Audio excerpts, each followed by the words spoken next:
How did Olmsted stay so prolific?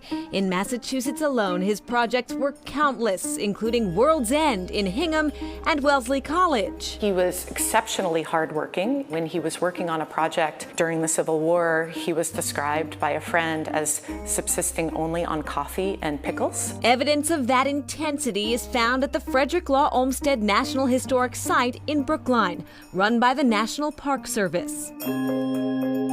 Here, Olmsted trained his two sons, John Charles and Frederick Jr., to take over the business and keep it going. Until the 1980s, their firm designed nearly 6,000 parks, campuses, and residential green spaces. Supervisory Park Ranger Brianne Cassetta. They were here for 97 years, continuing to design landscapes all throughout the United States and a few international projects as well. It's a blueprint.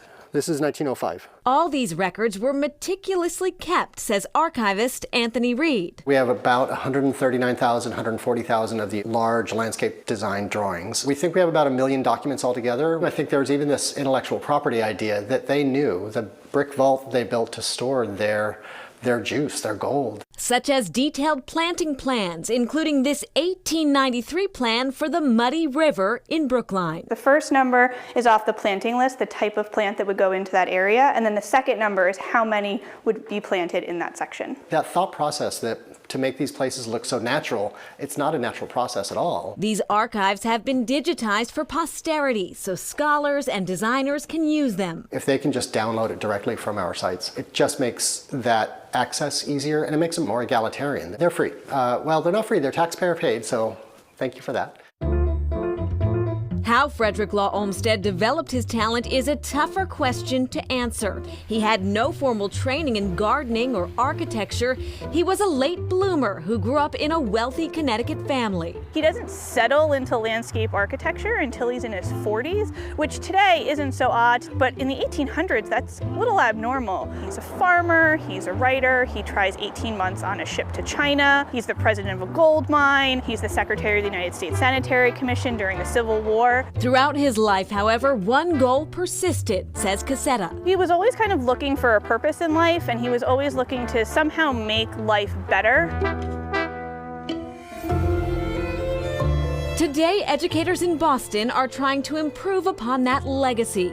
Northeastern University professor Ted Landsmark. Spatial justice is a concept that looks at who has access to parks, how easy it is to get to those parks, and whether the parks serve everyone in the city without regard to race or economic means or physical status.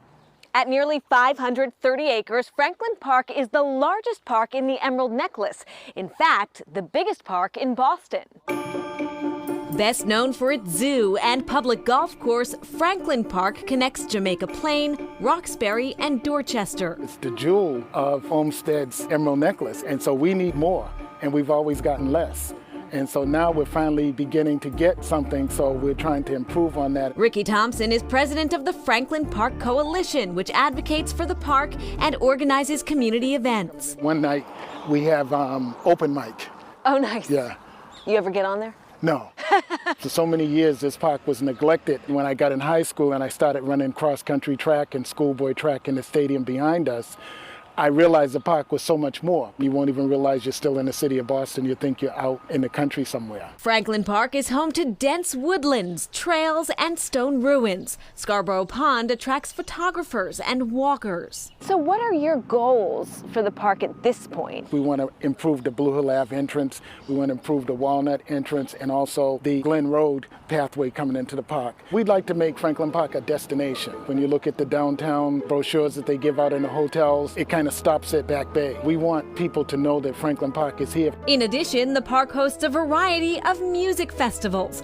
A recent kite festival drew 3,000 people. Making good use of parks is the Olmsted way, says Professor Landsmark. He learned from people of color, and he designed for multiple cultures, multiple ages, so that they could come together and understand each other greater. And appreciate this vast, evergreen accomplishment. Olmsted was the kind of designer who was able to see into the future and to imagine how we, in the year 2022, might use a park that he designed more than a century and a half before.